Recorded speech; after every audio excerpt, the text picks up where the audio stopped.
Hey, Steve Zonardi here with Treviso North Realty up in Toronto. Just to give you a quick update on the current market, inventory actually came down a bit. We're at 18,548, which is great. And then ultimately sales have picked up. So we're at 602 sales in the last 7 days, which is awesome, to be honest, because I was a little bit worried when we had that 400 plus sales, which is horrendous, let's just say that, especially this early on. We know that we're going to have this descent later on during the year and when there's going to be complete stagnation, but to come out this early would have been a disaster. I was right that it was the weather related, so that's good news for everybody. And we're feeling that as well as a business because we've sold, I forgot how many houses we sold already in the first quarter, or the first month of the year. I think it's 4 or 5, which is great. Listings are going under contract over the weekend, which is great. I just talked to Mike this morning. Another one firmed up on Friday, which is fantastic. And a lot of these people even moving their money, especially investment properties, and moving them down south. So the property we firmed up on Friday, that's a pure cash out. Going to make obviously a couple $100,000 and don't want to lose any more money because they would have sold last year. They should have. But ultimately, moving that money right to the States, bought them another house in Florida. That one's taking possession on February 27th. Again, reallocating funds to make sure it's going to be working for them, which is great. People are listening, which I'm ecstatic for.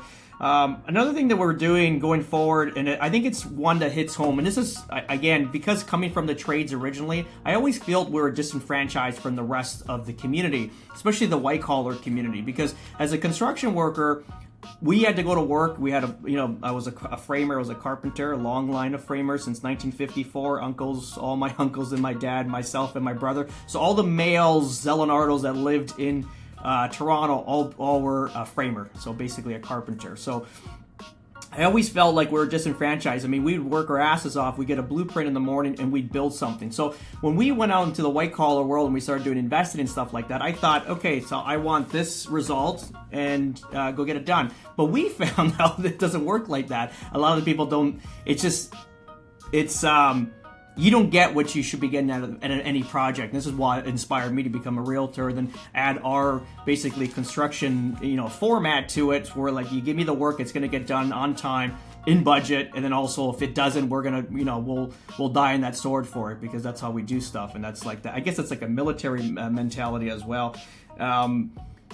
But I always felt like we were disenfranchised, and I'll give you one quick story. And again, this is from Protect Our Trades. Is that I remember back in 2008 debacle when the obviously U.S. economy was in severe trouble and it affected all the stocks. So our union, Local 183, which is an American union, was basically tied to a lot of obviously companies that were out in the U.S. and that's obviously what makes a pension. It's different assets in order to make a pension. So I remember sitting at the union hall when there was 5,000 people, had all the panel of all the delegates of the union, plus all the, the head of the mutual fund, the investors. And, long story short, the conversation, it was just basically we had no power, which scared the shit out of me that these guys, there was no accountability, money was lost. And again, it wasn't they couldn't have done anything. I mean, the market was crashing, but ultimately it's where it is today. It's in a way better spot. But it was just feeling that feeling of not having any power for your future based on someone else's decision really scared the shit out of me. This is when I started investing and buying real estate. At 21 years old, I started buying investment properties. Why? For my pension. I was already thinking of retirement at 21. I hate being behind. That's the worst thing, is failure. It's never being prepared. So I'm always trying to be prepared for everything. This is why this kind of hits home with this Protect Our Trades, is that I want to make sure that our guys and gals are taken care of, that these are the people that go out every morning, bust their ass, but also getting real information to make life-changing decisions for their family to make sure they survive what's currently happening. And again, if you've been watching my social media channels here, it's like I've been ringing this bell since 2022, and ultimately even warning even family members that are tradesmen, have been warning them, trying to tell them, just educate them on what's currently happening, how to basically be strategic and strategy regarding investment properties, even primary residence. Some listen, some don't. It's all good. But this is why we're creating this program, because we want to make sure that our tradesmen can basically weather the storm for the next 3 years. Because if you think the market's going to pick back up at some point, you're terribly wrong, and it's sad to say, but we have this big downward turn until 2030. So if you have enough money in the bank and you're secured, like have a contract for 3 years with the government that you're going to get paid every month or every week rather, then you're going to be fine. But if you're tied to the construction industry that's not tied to government contracts, you're going to be in trouble. And I've been advising, even my brother-in-law's in high rise as well. I told him early on what's going to happen with the trades. He didn't believe me, and now I guess he didn't say he believes me. He's not going to tap me on the back, but he knows now, like a lot of the rhetoric I've been telling him, or the conversations I had with him early on in 2022, it was starting to come out of his mouth in 2025, and that's basically a tethering off of work. So you're going to start seeing even the top tier of construction workers that usually have work because of their quality and their standards and they're good workers.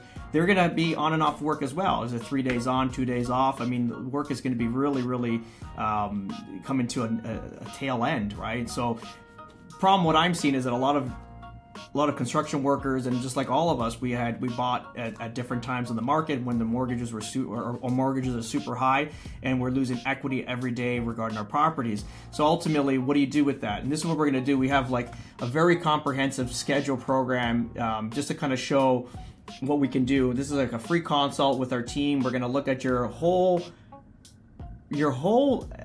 picture basically, and we're going to give you a plan in order to mitigate what's currently happening in the market. Again, it's not going to cost you anything for the consult because we want to have a conversation with you. Clearly we sell real estate and we are in real estate, and if that comes down to where the better decision for you is to sell and go rent, we're going to be part of that, and that's obviously how we get paid. But ultimately, if there's a different strategy for you to hold on the property and rent out the basement to offset expenses based on the mortgage amount that you have and everything like that, then that's the route we'll go down. And again, we're not making any money on that. We're just going to give you honest information how I would have expected it to come to me. So this is what we're going to do between me and Mike, and obviously Mike was a union worker as well, so we feel exact same about this. But stay tuned. I think this is exciting. I think this is a message I can definitely get behind. I can be truly passionate about this, and also dealing with the unions themselves. We're trying to educate them and see if we can get in there and help out their union workers as well. But we'll keep you posted. This is obviously in the works now. Have a great day.